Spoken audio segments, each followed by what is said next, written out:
सर्वप्रथमे ओडिशार 4.5 कोटी जनता जनार्दन पाखे एनपीपी ओडिशार राज्य प्रमुख हिसाब से मोर हार्दिक शुभेच्छा एवं अभिनंदन। 2025 जो भाव में लोकों सुख शांति समृद्धिर वर्ष होता एवं किसी सुख और किसी दुख समस्त जीवन में आसीला आमे माने से सम्मुखीन होइतिलु किंतु जेहेतु आगामी नूतन वर्ष आसूची 2026 आपण मानक पई सारा ओडिशा पई महाप्रभु जगन्नाथ आशीर्वाद प्रत्येक लोक सुख शांति समृद्धिर वर्ष हो से जीवन में जहाँ सबू आशा रही सब परिपूर्ण हो समस्ते आगक बढ़ंतु एतिक आम आशा करूँ समस्त कामना जगन्नाथ पाखे प्रार्थना करूँ। जो राज्य में देखु बीजेडी नवीन को लोकप्रियता हर सारा लोक मैंने प्रत्याख्यान कले बीजेपी को बहुत जोर दाग लगी कांग्रेस निज भितर दलीय कंदल दल बुड़ी अच्छे जो एनपीपी स्थिति कौन रही राजधानी राज्य में देखो प्रथम दिन आम कहूँ ओडिशा रे एमपीपी हूँ नुआ इंजिन ये नुआ इंजिन आगामी दिन हूँ आम नुआ वर्ष नुआ संगठन नुआ नेता तो नुआ इंजिन को लोक मैंने पसंद करुँच एते कम दिन भितर एनपीपी ओडिशा रे एंट्री मारिबा भितर ओडिशा रे जो अकुंठ भल पाइबा लोक मान भितर जो परिवर्तन जो सुओ आज आसी साधारण गरीब खटिकिया दिन मजूरिया लोक चिंता करुच्ची नाई मु एनपीपी साहाय्य सहयोग मु मो समस्या को समाधान करि ये परिप्रेक्षी आमको लगुच निहाती कोठी ना कोठी ये नुआ इंजिन सहित लोक मैंने जोड़ी होगापी जाऊँच निजर आस्था प्रकट करुँच आगामी दिन में गोटे बड़ परिवर्तन हम बोली आमर आशा और विश्वास रही। राज्य सभापति हिसाब से आपण वर्तमान अच्छा जो एनपीपी गोटे नुआ दल हिसाब से राज्य में प्रतिष्ठा होती राज्य को आसी जो बर्तमान महिला निर्यातना कथा कहतु कि धान मंडी उठी पारे टोकन प्रोब्लेम कहतु विभिन्न जलसेचन समस्या कहतु ये लोक बेसिक समस्या को लेकिन केवल सरकार को देखो सरकार को एनपीपी जो दिन ओडिशा रे एंट्री करिछि से दिन ठू सरकार पाखे प्रश्न बाण रे सरकार को घेरिबा को चेष्टा करिछि आमे प्रत्येक समय जो समय भी आमको सुजोग मिली गणमाध्यम द्वारा हो फिजिकाली वर्तमान संगठन निर्माण कार्यक्रम चली आप देखुवे आम 3टी जिले में ढेंकानाल केन्द्रापड़ा खोर्धारे आम जिला सभापति चयन कर सारीचु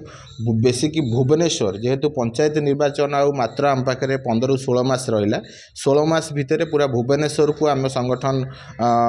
राज्य संगठन तरफ नेशनल सभापति माननीय कुनाट शर्मा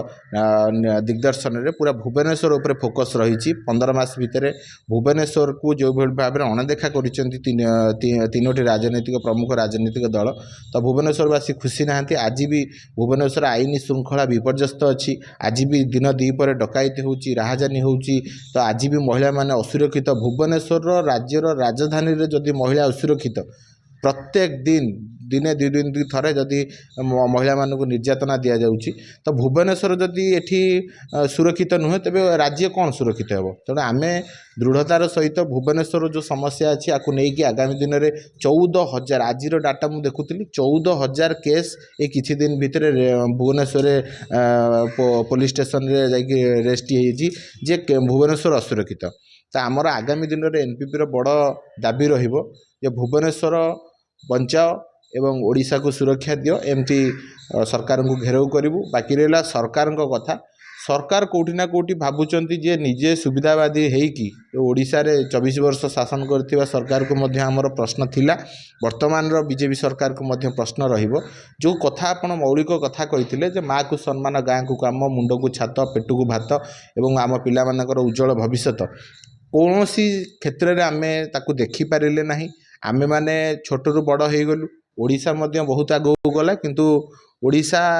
अनेक क्षेत्र में आगू जापरि था ओडिशा रे खणी पानी जंगल जमी सबू थाईकी आम आज दुर्बल हो जाइए अर्थनीति पछरे अच्छु ओडिशा पिला रोजगार सुविधा नहीं ओडिशार चाषी आज हताश हो बसी ओडिशार माँ भौणी मानी सुरक्षा नहीं ओडिशा रे एमती जगह अच्छी 30 जिलूर 16 जिले पीवा पानी पहुँची पारा नहीं तो